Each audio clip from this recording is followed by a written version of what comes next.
한 주간의 삶도 성령 충만하시고 또 행복한 삶이 되시기를 축원합니다. 우리가 이 땅을 살아가는 동안 여러 가지 실은 문제들을 만납니다. 문제가 없는 인생은 없죠. 우리가 살아갈 때 뭐 물질의 문제라든가 건강의 문제라든가 관계의 문제라든가 또 자녀들 진로의 문제, 진학의 문제, 또 결혼 문제, 뭐 여러 가지 취업 문제까지 많은 문제들이 실은 우리 앞에 있습니다. 인생을 살면서 한 번도 문제 없이 지나가는 적이 없죠. 모든 게 실은 곳곳에서 우리가 문제를 만나기도 하고 문제를 또 풀어가고 또 문제 때문에 어려워하고 뭐 이런 일들이 실은 생겨지죠. 자, 그런데 생각해 보십시오. 우리가 당하는 이 모든 문제들, 이 문제를요, 우리는 어떻게든 이 문제를 실은 해결하기 위해서 어떻게든 이것을 풀어내기 위해서 여기 이제 집중을 하면서 그래서 살아갑니다. 그런데 문제를 해결하고 집중하고 또 그것을 어떻게든 해답을 찾고 거기에서 벗어나고 물론 너무나 좋습니다. 그렇게 되기를 소원합니다. 그런데 문제를 해결하는 것보다 더 중요한 게 있습니다. 자, 그것이 무엇이냐? 바로 마음이 문제입니다. 실은요, 문제를 해결하고 안 하고를 떠나서 거기에 대한 그 마음이 어떤가, 이거 굉장히 중요하다는 거죠. 우리 일부 예배 때 우리 최 장로님께 여쭤봤어요. 우리 직원들 가운데 한 직원은 좀 일이 조금 서툴지만 그래도 그렇게 마음을 다해서 일을 할 때 최선을 다해서 어떻게든 잘해보려고 이렇게 막 노력을 하고 이렇게 이제 하는 사람이 있고, 또 한 사람은 시간만 땡 하면 퇴근하고 일은 뭐 이제 틀림없이 이제 하긴 하는데, 그런데 보면 마음을 다 하는 것 같지는 않은데 그렇게 이제 하는 직원이 있다면 어느 직원이 더 정이 가세요? 그랬더니 앞에 전자에 있는 이 직원이 훨씬 더 이 마음이 간다 그러시더라고요.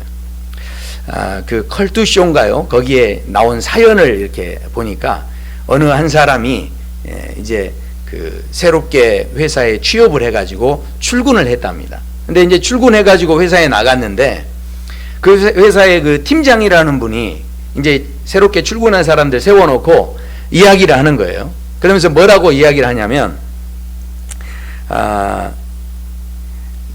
이거는요, 제가 참, 자네들 이렇게 월급 줘가면서 이거 지금 가르칠 것이 아니고, 오히려 내가 지금 돈을 받아가면서 내가 가르쳐도 아까운 건데, 내가 지금 알려주는 거라고. 그러면서 이제 이야기를 하더라는 거죠. 그래서, 이 새롭게 취업하는 이 사람이 한마디를 했는데, 그 다음날 잘렸대요. 그래서 뭐라고 했냐 봤더니, 거기에 그렇게 있었어요. 아니, 그러면, 팀장이 그런 이야기를 하시니까, 아니, 그러면 학원 가서 가르치시지 왜 여기서 이러고 계세요? 그랬다는 거죠. 그 밑에 누가, 그러니까 그 내용에 그 써 있더라고요. 이 사람 왜 잘렸냐? 싸가지가 없어서. 이렇게. 그렇게 잘렸다는 거죠. 그러니까 일을 얼마나 잘하느냐 보다 중요한 건 그 마음의 문제. 실은 우리 인생의 삶 가운데 이 마음이 얼마나 중요합니까? 이제 그 사연들 보니까요, 뭐 그런 이야기도 있더라고요. 어떤 여자분이 아주 예쁘신 분이신데 그 재혼을 생각을 하시는 거예요. 그런데 중매하시는 분이 이분이 좀 잘 재혼할 수 있도록 누군가를 소개하는데 그 남자 상대분이 상당히 그 재력가예요. 돈도 많으시고 건물도 뭐 수십 채고, 그러니까 재산이 수백억 대예요. 그러면서 이제 이분을 설득하기 위해서 한다는 이야기가, 이 중매하시는 분이 이 남자분이 돌아가시면 이 모든 게 다 당신 겁니다. 그러니까 이 미모의 이 여자분이 여기에 이제 마음이 혹한 거죠. 그러면 나이가 어떻게 되는데요? 물어봤더니 그때 이제 중매하시는 분이 머뭇거리는 거예요. 왜냐하면 이분보다는 나이가 훨씬 많으니까. 그래서 머뭇거리다가 이야기하는데, 근데 나이가 조금 이제 흠이다고 하면서 쉰 조금 이제 못 된다 이런 식으로 이제 이야기를 한 거죠. 아마 쉰이 넘었는데 이제 그렇게 이야기한 거예요. 그랬더니 여자분이 깜짝 놀라는데, 그러면서 반응을 하는데 중매하시는 분이 더 깜짝 놀랐어요. 왜 그러냐면 그 여자분이 나이가 많다고 싫어할 줄 알았는데 나이가 너무 적다는 거예요. 무슨 말인지 이해가 되세요? 이제 이해가 되시는군요. 그러니까 결혼하고 우리 안에 있는 그 문제들, 가정을 이루고 이런 문제를 해결하는 게 목적이 아니고 이 여자분의 마음은 어디가 있는 겁니까? 예. 그러니까 이게 결혼한다고 해서 이게 문제가 풀려지는 게 아니고 실은 마음이 어떤가에 따라서 그 상황이 전혀 달라질 수 있다라는 거죠. 오늘 우리가 읽었던 본문을 보면 실은 이 아브라함이라는 사람도 이게 문제를 가지고 있었어요. 무슨 문제였냐? 80년이 되도록 그 아이를 못 낳는, 자식이 없는 가정인 거예요. 예. 그 당시의 문화에서는요, 이 자식 없는 것이요, 인생에서 겪는 문제 속에 가장 가슴 아픈 문제예요. 이게 자식이 없다는 게. 그래서 그 어려움에 있는데 그때 하나님께서 이 아브라함에게 나타나셔서 하시는 이야기가, 자, 생각해 보십시오. 그때 죄송합니다. 이 PPT가 안 움직이네요. 자, 우리가 다시 한번 생각해 보셔야 돼요. 이 마음의 문제가요, 실은 인간과 우리와의 문제만이 아니라 하나님께서도 어떻게 생각하십니까? 마음을 중요하게 보시죠. 예배 드릴 때도 또 하나님을 사랑할 때도 마음을 다해서 하라는 거예요. 그러니까 인간과의 관계에서만이 이게 중요한 게 아니라 하나님과의 관계에서도 이 마음은 상당히 중요한데, 이 문제를 겪고 있는 아브라함에게 하나님이 나타나셔서 처음에 하시는 이야기가 이렇게 말씀하죠. 환상 중에 나타나셔서 두려워하지 말라, 나는 내 방패요 너의 지극히 큰 상급이니라, 이렇게 말씀하십니다. 자, 그런데 이 말씀을 보면 아브라함에게 왜 두려워하지 말라고 했을까요? 이제 성경을 보시는 분들이 이거를 이제 왜 두려워하지 말라고 했을까 추측해 보건대, 창세기 15장 이전에 14장에 보면 그 소돔 왕이 연합군을 이루었던 그 여러 나라가 이제 연합을 이루었고요. 또 상대편에서 그 서로 대적하는 사람들도 왕들이 서로 연합을 해서 이 연합한 사람들이 서로 이제 나라들이 이제 싸우고 전쟁이 일어난 겁니다. 그런데 그때 이 아브라함의 조카 롯이 잡혀갔다는 이야기를 듣고 아브라함이 자기가 집에서 길리우고 훈련했던 318명을 데리고 가서 그 전쟁에서 그 조카를 구해오고 그 왕들을 다 쳐부시고 이렇게 돌아오는 이런 그 전적을 세운 거죠. 그랬는데 아무래도 아브라함이 그런 일들을 했을 때 그 적은 수 가지고 그 일을 했는데 그 연합했던 연합군들이 다시 전열을 정비해서 다시 쳐들어오면 어떻게 될까? 여기에 대해서 아마 두려움이 있었던 것 같다. 뭐 이렇게 이제 이야기하고요. 어떤 분들은 이 말씀 후에 이어지는 그 아브라함의 반응을 보면 아브라함이 이렇게 이야기하잖아요. 주 여호와여 내게 무엇을 주시려 하나이까? 이제 이런 이야기가 있다 보니까 결국은 아브라함의 마음속에 내가 대를 잇지 못하면, 내가 지금 자식이 없다는 거죠. 그러니까 내가 대를 잇지 못하면 내가 어떻게 할까? 이런 아마 이제 두려움과 근심과 걱정이 아마 이제 아브라함에게 있었던 것 같다. 그때 하나님께서 나타나셔서 두려워하지 말라 이렇게 하지 않았느냐, 이제 이런 이야기죠. 자, 그런데요, 잘 생각해 보십시오. 여기서 하나님이 하신 말씀 속에 두려워하지 말라보다 더 중요한 게 있어요. 어쩌면 우리가 가지고 있는 그 문제가 나에게 두려움이 될 수 있고요, 걱정이 되고 근심이 될 수 있죠. 우리가 지금 겪고 있는 모든 문제들이 다 그렇습니다. 그런데 그것이 걱정이 되고 두려움이 되는 문제이지만 이게 지금 풀리느냐 안 풀리느냐, 이 두려움이 지금 문제가 해결되느냐 안 되느냐보다 중요한 것이 있는데, 그것은 바로 하나님께서 지금 그 뒤에 뭐라고 하십니까? 나는 내 방패요 너의 지극히 큰 상급이니라, 그렇게 말씀하셨다는 거죠. 자, 근데 이 말씀을 자세히 보시면 하나님께서 너에게 필요한 방패를 선물해 주시고 철 방패를 막 주시고, 무엇으로도 뚫을 수 없는 단단한 방패를 주시고, 너에게 큰 상급을 주겠다, 이런 이야기가 아니고요. 뭐라고 말씀하시냐면 하나님께서 직접 그 방패가 되어 주시고 하나님께서 상급이 되어 주시겠다는 이야기예요. 그러니까 오늘날에도 그렇습니다. 많은 분들이 실은 예배하러 오고 기도하러 오고 하시는 분들이 예배하고 기도할 때 다 뭘 구하는 거죠? 하나님 제게 방패를 주세요. 하나님 주실 때 돈 방패를 주세요. 하나님 권력 방패를 주세요. 내게 좀 나를 보호해 줄 수 있는 든든한 방패를 주세요. 하나님 저에게 그런 또 상급을 허락해 주세요. 이러면서 우리가 대부분 그런 기도를 하고 하나님 앞에 원한다라는 거죠. 그런데 하나님께서는 자신이 직접 방패가 되주시겠다고 하는데 이게 얼마나 놀라운 이야기입니까? 이게 실은 엄청난 이야기죠.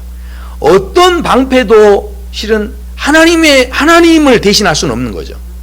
그러니까 하나님께서 직접 방패가 되어주시고 하나님께서 상급이 되어주시면 더 이상 상 받으려고 노력할 필요가 없는 거죠.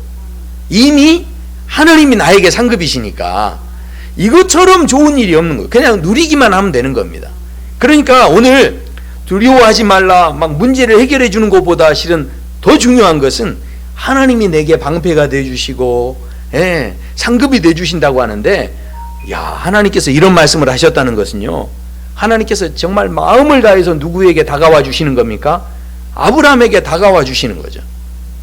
자, 그런데 이 말씀을 들은 아브라함은 뭐라고 하는 겁니까? 아유, 나한테 뭘 주시렵니까? 나는 자식이 없습니다. 그러면서 아직도 지금 뭐에 매여 있습니까?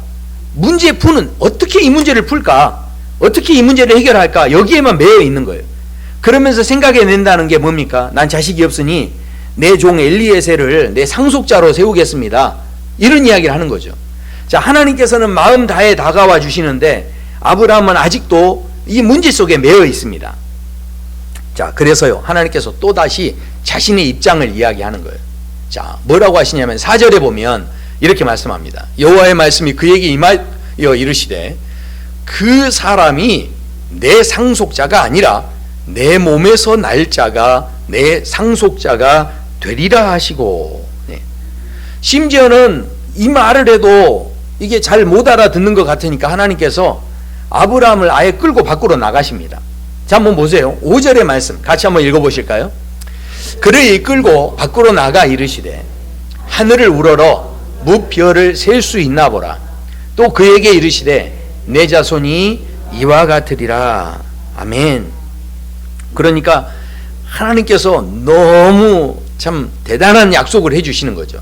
아니, 그런데 하나님 그런 약속 해주실 거라면 제발 좀 빨리 약속만 하지 말고 뭐 하늘의 별이든 바닷가의 모래든 자식을 한 명이라도 지금 낳게 해주셔야 되는데 한 명도 안 주시면서 자꾸 이런 이야기를 하시는데, 하나님은 왜 오래도록 이때만 지금 약속하신 게 아니거든요.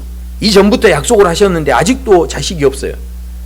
80세가 돼도 자식이 없는데 그러면 하나님 어떻게 합니까? 하나님이 왜 이 아브라함에게 아직도 문제를 풀어주지 않으시고 기다리게 하셨을까요? 결국은요, 오늘 이 약속을 했을 때 6절에 보면 이렇게 말씀합니다. 아브라함이 여호와를 믿으니 여호와께서 이를 그의 의로 여기셨다. 그러니까 의롭다라는 것은요, 관계가 좋다는 이야기예요. 그러니까 이것을 믿었을 때 바로 하나님과 아브라함의 관계가 이렇게 좋아졌다라는 거죠. 자, 그렇다면 생각해 보십시오. 하나님께서 문제 해결보다 더 지금 귀하게 보시는 건 뭡니까? 문제 해결, 우리 하나님께서요, 생각해 보십시오. 아브라함에게 지금 가장 시급한 게, 아브라함은 아들 낳는 걸로 생각하고 있는데, 그런데 아들은 있다가도 있고 없다가도 뭐 없고, 아무튼 어찌됐든 네, 하나님이 주시려고 마음먹으면 내 쌍둥이 한꺼번에 주실 수도 있는 거예요. 그렇지 않습니까? 그러니까 이 문제 해결하는 건 하나님은 지금 일단 뒤로 제쳐놓고 아브라함에게 진짜 필요한 게 뭐냐면 믿음이 있기를 원하셨다는 거예요. 그래서 믿음이 자라가기 원하셨고, 믿음 있는 어떤 태도를 이렇게 보시기를 원하셨는데, 어찌됐든 아브라함에게 이런 믿음이 자라는 것들이 보여졌을 때 이것을 의로 여기셨다, 하나님과 관계가 더 좋아졌다라고 그렇게 지금 표현하고 계신다는 거죠. 그 칭찬받는 자리에 세워주셨다는 이야기죠. 자, 생각해 보십시오. 우리가 이 아브라함이 이렇게 해서 약속대로 자신에게 이제 하나님께서 자녀를 허락해 주실 줄 분명히 아마 믿었던 것 같아요. 근데 이것을 누가 못 믿고 옆에서 이제 부채질을 한 거냐면, 아내 사례가 이제 그렇게 이야기하는 거죠. 이대로 가다가는 우리가 나이 들어서 아이는 한 명도 낳지도 못하겠다. 지금 이 나이에 민족을 이루려면 바삐바삐 서둘러 가지고 지금 낳아도 모자랄 판에 하나님이 한 명도 안 주시니 이거 어떡합니까? 그래서 안 되겠습니다. 그러면서 자기 처에 그 아내의 첩이 있어요. 하갈이란 여인이 있는데 그 하갈을 아브라함에게 이렇게 보냅니다. 그래서 이 하갈을 통해서 아이를 낳도록 이제 그렇게 수를 쓴 거죠. 자, 이게 무슨 이야기입니까? 문제를 해결하기 위해서 이제 집중을 한 거죠. 그리고 어찌됐든 그 문제를 해결했으면 그러면 이제 모든 게 끝나나요? 잘 해결됐나요? 실은 문제를 해결하려고 머리를 썼는데, 자, 무슨 일이 생겨집니까? 임신한 걸 알자마자 이 하갈이라는 이 첩이 주인이었던 사라를 멸시하기 시작합니다. 아니, 그랬더니 그러면 사라는 가만히 있었겠어요? 사라가 그때부터 하갈을요 학대하기 시작했다라고 성경에서 말씀합니다. 그러면 이 집안 분위기가 어떻게 됐겠습니까? 이 집안에 막 분란이 일어난 거죠. 자, 문제를 해결한다고 그것을 어떻게든 어떤 방법으로든 해결하려고 했더니 오히려 집안 안에 더 큰 문제들이 막 생기는 거예요. 수십 가지 문제들이 막 연달아 생기는 거죠. 자, 그렇게 되어졌는데, 자, 이때 아브라함처럼 우리가 이제 대부분 우리도 그런 생각이 있다는 거죠. 문제만 좀 해결되면 된다라고 생각합니다. 그리고 어떻게 합니까? 애 낳는 데만 집중하는 거예요. 문제 빨리 푸는 데만 집중하는 거죠. 자, 그러면 모든 게 되는 것 같았는데 절대로 그렇게 되지 않았고, 결국은 나중에는 어떻게 됩니까? 하나님의 약속대로 100세 때 하나님이 약속하신 이삭이라는 자녀를 주십니다. 그때 그 자녀를 얻었을 때 아브라함 마음이 어땠을까요? 맞아. 내가 그때 믿었던 대로 하나님께서 역시 하나님이 때에 일을 이루시는구나 아마 깨달음이 있고, 다시는 이제 뒤로 물러서지 않고 아내가 아무리 설득을 해도 넘어가지 않고 내가 믿음으로 끝까지 가겠다, 이런 마음이 있었겠죠. 자, 그런데 그 상황이 지나고 그 가정의 문제는 끊임없이 일어납니다. 자, 왜냐하면 그 문제 풀려고 집중하는 그 사라의 마음이 있었기 때문에 그 문제가 연장이 되는 거죠. 그러면서 무슨 문제가 생기냐면 창세기 21장에 보면 이제 이렇게 나옵니다. 사라가 본즉 아브라함의 아들 애굽의 여인 하갈의 아들이, 자, 이 아들이 누구냐면 이스마엘입니다. 근데 이스마엘이 이삭을 놀리기 시작했다는 거죠. 이삭을 괴롭히는 걸 본 겁니다.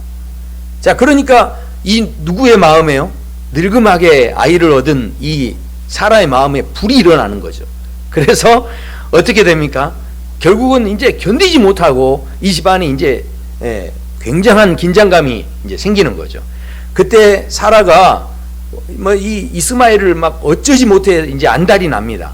그래서 하갈과 이 이스마엘을 어떻게 해야 되느냐 하는데, 그때 하나님께서 뭐라고 대답해 주시냐면 아브라함에게 이렇게 대답을 해 주시죠.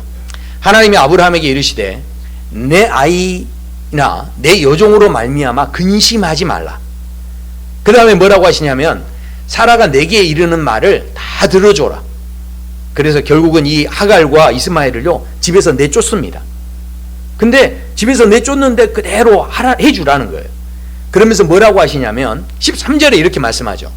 그러나 그 여종도 아들도 다 너의 신이 내가 그로 한 민족을 이루고 그를 다 보호하고 지켜주겠다라고 그렇게 이야기를 합니다. 자, 그런데 중요한 것은요, 이 다음에 아브라함의 태도입니다. 자, 이 일이 있은 뒤에 바로 14절에 뭐라고 되냐면 아브라함이 일찍 일어났다는 거예요. 그래가지고 떡과 물 한 가죽 부대를 주고 하갈 어깨에 매주고 그 아이를 데리고서 가게 합니다. 그랬더니 하갈이 나가서 광야에서 방황하기 시작했다는 거예요. 자, 이거 생각해도 너무하지 않습니까? 아니, 그래도 자기 아들인데 재산이라도 좀 떼준다던가, 갈 때 먹을 거라도 좀 싸준다던가, 적어도 그게 아니면 동물에다가 수레에다가 생활할 수 있는 용품들도 좀 싸가지고 내보내주고 해야 되는데 딸랑 뭐만 준 겁니까? 생수 하나 사가지고, 그 다음 뭡니까? 그 통 가죽 부대에다가 그냥 그 물만 하나 이렇게 싸준 거예요. 그러니까 그냥 조금 끼니 때울 수 있는 떡하고 물만 이렇게 주면서 보냈는데, 이런 무심한 아버지가 어디 있습니까? 그런데요, 너무 놀라운 것은 아브라함이 왜 이렇게 했느냐? 하갈과 이 이스마엘을 지키시겠다고 하는 하나님을 진짜로 믿는 마음이 있었던 거예요. 이제 완전히 그 하나님의 말씀을 그대로 믿는 그 마음이 이 마음 안에 있었다는 거죠. 이 시간이 지난 뒤에요, 똑같은 패턴의 질문이 또 생겨집니다.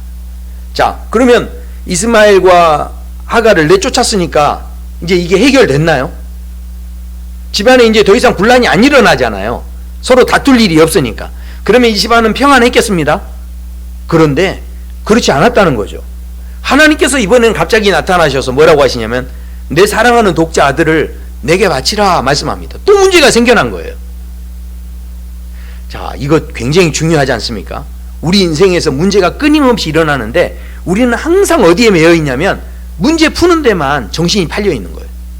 그런데 이번에 아들을 달라고 했을 때 이 아브라함이 어떻게 합니까? 그 상황 속에서 목숨과도 바꾸기 어려운 아들인데도 어떻게 하죠? 망설이지 않고 단호하게 행동하는데 바로 그 아들을 데리고 가서 하나님 앞에 드리려고 합니다. 이것에 대해서 성경에서 뭐라고 증언하냐면 로마서에서 이렇게 말씀합니다. 기록된 바 내가 너를 많은 민족의 조상으로 세웠다 하심과 같으니 그가 믿은 바 하나님은 죽은 자를 살리시며 없는 것을 있는 것으로 부르시는 이시니라. 그러니까 아브라함은 어디까지 믿음이 자라버린 거냐면 죽은 자도 살리시는 하나님을 믿는 믿음까지 자라버린 거예요. 믿음이. 아브라함의 마음이요 그 정도로 커져버린 거죠. 그리고 18절에 이렇게 말씀합니다. 한번 읽어보실까요 같이? 아브라함이 바랄 수 없는 중에 바라고 믿었으니 이는 내 후손이 이 같으리라 하신 말씀대로 많은 민족의 조상이 되게 하려 하심이라. 아멘. 그러니까 이게 무슨 이야기입니까? 아브라함이요 만약에 일찌감치 애가 한 명이 있었으면 그러면 인생의 문제는 빨리 풀렸겠죠. 고민하는 문제가 빨리 해결이 됐겠죠. 그렇다면 아마 아브라함은 믿음의 조상까지는 될 수 없었을 겁니다. 결국은요 우리가 살면서 생각해 보십시오. 지금 아브라함이 결국은 어느 자리에 서게 됐다는 겁니까?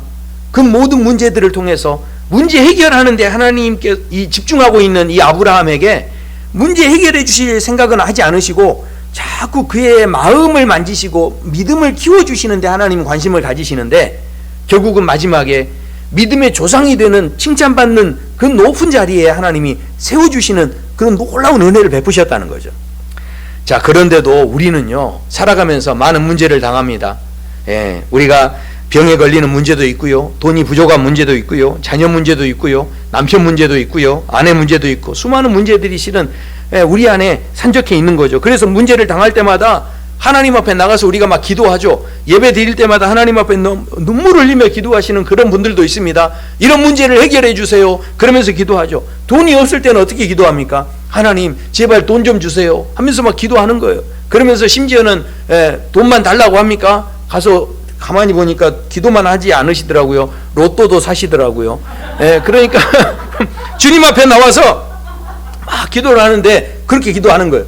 또 애가 진로를 앞으로 정하고 어디로 가야 되는데 좋은 학교 가고 좋은 선생님 만나고 그러는데 하나님 앞에 와서 막 울며 불며 기도하고 우리 자녀가 다 이렇게 잘 되기를 원하고 막 이렇게 하는데 기도만 하는 게 아니더라고요. 가면 뭐 선생님들 뭐 밥도 사주고 뭐 이렇게 학원도 막 더 좋은 데 보내고 어떻게든 가서 더 좋게 아이가 생활할 수 있도록 온갖 방법을 다 쓰시더라고요. 이게 기도만 하는 게 되는 게 아니에요. 병이 날 때도 마찬가지예요. 병만 낫게 해달라고 하나님 앞에 기도하는 게 아니라 기름을 바르며 기도하라고 했다고.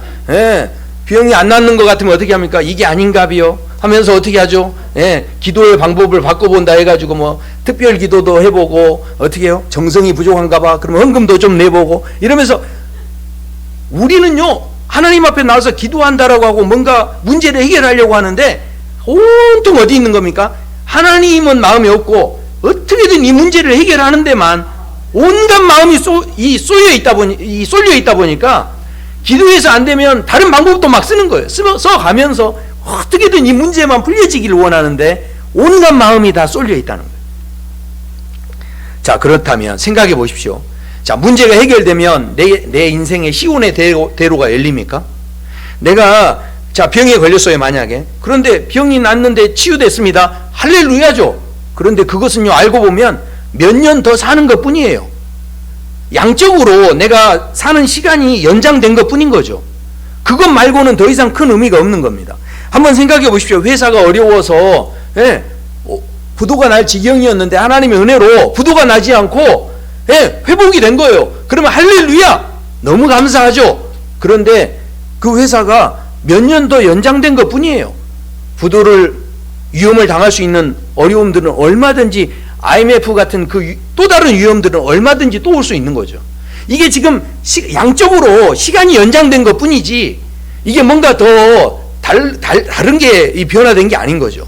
생각해 보십시오. 승진을 위해서 기도했어요. 그러면 내 남편이 승진하고 잘 됐습니다. 그런데 이게 회사 몇 년 더 다니는 것밖에 안 돼요. 요즘에는요, 승진을 하면 더 빨리 은퇴해야 된대요. 그러니까 오히려 승진 안 하려고 버티신다고 하더라고요. 이게 요즘 사는 세상이에요. 그러니까 문제를 풀면 그것이 정말 우리에게 좋은 것 같지만 오히려 그것이 양적으로 시간만 조금 연장된 것 뿐이지 그 이상 다른 건 없다는 거예요. 어떤 권사님이요, 암에 걸리셨는데, 그런데 목사님이 병문안을 갔어요. 병원에서 이제 수술을 했어요. 그래서 수술하고 이렇게 잘 되셨는지 보기 위해서 이제 목사님이 가셔서 어떻게 좀 수술 잘 되셨습니까? 물어봤는데 의사 선생님이 조금 더 지켜봐야 된다고 합니다 하면서 권사님이 대답을 하더래요. 그래서 목사님께서 우리 하나님은 치료하신 분입니다. 권사님이 힘내세요 하면서 위로하려고 우리 하나님 치유의 하나님이세요 하면서 말씀 찾아가면서 그렇게 말씀을 하는데, 그런데 권사님이 하는 이야기가 목사님 저 이미 치유받았어요 그러는 거예요. 목사님 저 이미 치료받았어요 그러는 거예요. 그러니까 아니 도대체 무슨 이야기냐 했더니 이 권사님이 하는 이야기가 실은요 제 남편이 그동안 교회 다니는 걸 얼마나 핍박했는지 몰라요. 교회 다니는 걸 그렇게 반대하고 그렇게 나를 어렵게 하고 평생 내가 너무 힘들었는데, 그런데 내가 암이 걸리니까 남편이 그때부터 기도하기 시작했다는 거예요. 그러면서 그냥 남편이 하나님을 만나가지고 지금은 그렇게 하나님만 찾고 그렇게 변화가 됐다는 거예요. 그러니까 지금 뭡니까? 내 병을 통해서 그동안 내 가족이 지옥 같았는데 내 가족이 회복됐다는 거예요. 내 남편이 회복되고 그랬으니 진짜 치료가 됐다는 거예요. 생각해 보십시오.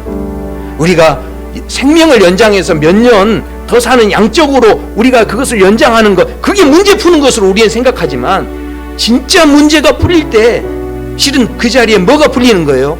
마음이 함께 풀리는 거예요. 이 정말 우리의 문제가 풀린다는 게 무엇인지를 이 권사님이 알려주시는 거죠. 생각해 보십시오. 문제 푸는 게 중요한 게 아니라, 그렇다면 도대체 이 문제를 나에게 왜 주셨는지 하나님의 뜻을 아는 것이 훨씬 중요한 문제라는 것이죠. 예수님께도요 문제가 있었죠. 십자가라고 하는 그 고난의 문제가 얼마나 당혹스럽고 얼마나 참 그 무거운 짐으로 다가오셨겠습니까? 그런데 그 십자가가 얼마나 무거우셨던지 그것을 가지고 기도하는데 이 피땀이 흐를 정도로 기도하셨대요. 사람이, 저도 그렇게는 기도 안 해봤어요. 얼마나 힘을 주어서 얼마나 최선을 다해서 기도하셨으면 이 땀이 핏방울이 될 정도로, 피가 섞여 나올 정도로 그렇게 기도하셨겠어요. 그러면서 하시는 이야기가 무엇이었습니까? 이 잔을 내게서 옮기시옵소서. 그런데요 예수님의 기도는 거기서 끝나지 않습니다. 뭐라고 하십니까? 그러나 나의 원대로 마옵시고 아버지의 원대로 하옵소서. 결국은 문제 푸는 데 집중하신 게 아니라 그 문제 때문에 하나님의 뜻을 이루시는데 그 온갖 마음을 집중하고 계셨다는 것이죠. 우리가 여러 가지 문제들을 만납니다. 그러나 그 문제들 푸는 데만 매여가지고 거기에 빠져서 그것만 해결되면 모든 게 되는 것처럼 우리는 생각하고 있는데, 실은 문제 해결하는 게 중요한 게 아니라 거기를 향한 우리의 마음이 어떤가, 그 마음이 도대체 어디 있는가를 우리는 다시 한번 생각해 보게 된다는 것이죠. 하나님께서 우리에게 왜 문제가 우리에게 일어나도록 허락하실까요? 결국은 우리에게 문제 풀라고요? 문제 얼마나 잘 푸나 보자 하고 하나님께서 문제를 던져주실까요? 실은요 본질적으로 보면 우리가 문제를 잘 풀 수 있는 이게 그런 사람들이 실은 아닙니다. 그러면 똑똑해서 문제만 잘 풀면 다 모든 게 됩니까? 결국 하나님께서 문제를 우리에게 주시는 것은 이 문제 때문에 나에게로 와봐라. 이 문제 때문에 오히려 나를 부르짖고 내가 주관해주고 내가 거기에 대해서 해결하는 걸 네가 한번 경험하기 원한다. 그래서 그 문제를 주시는 거지, 나보고만 풀라고 이 문제를 주시는 게 아니라는 거죠. 결국 그 문제에 왜 던져주시냐는 거죠. 오늘 말씀의 시작에서 뭐라고 말씀했습니까? 이렇게 말씀하죠. 두려워하지 말라. 나는 내 방패요 너의 지극히 큰 상급이니라. 결국은요, 하나님께서 우리에게 방패 되어 주시기 원하신다는 거예요. 그 문제 내가 풀려고 집중하고 매어 있는 인생이 아니라 오히려 그 문제 풀어주시는 하나님을 우리가 만날 수 있는 기회. 그 하나님께서 내게 방패가 되어 주시고 내게 능력이 되어 주시고 내게 상급이 되어 주시는 그 놀라운 은혜를 경험할 수 있도록 오늘 우리에게 이런 문제들을 겪게 하셨다라는 것이죠. 사랑하는 성도 여러분, 우리가 인생을 살면서 죽는 날까지 아마 끊임없이 문제들이 일어날 거예요. 그러나 문제를 이렇게 푸냐 저렇게 푸냐 여기에만 집중하지 마시고 우리의 남은 인생 속에서 문제를 만날 때마다 더욱 하나님을 의지함으로 하나님이 나의 방패가 되십니다. 하나님이 나의 능력이 되십니다. 하나님이 나의 기적이 되십니다. 하나님이 바로 나의 도움이 되십니다. 그러면서 하나님이야말로 나의 상급이십니다. 이런 고백이 있는 믿음의 자리로 나아갈 수 있게 되기를 소원합니다. 우리 함께 찬양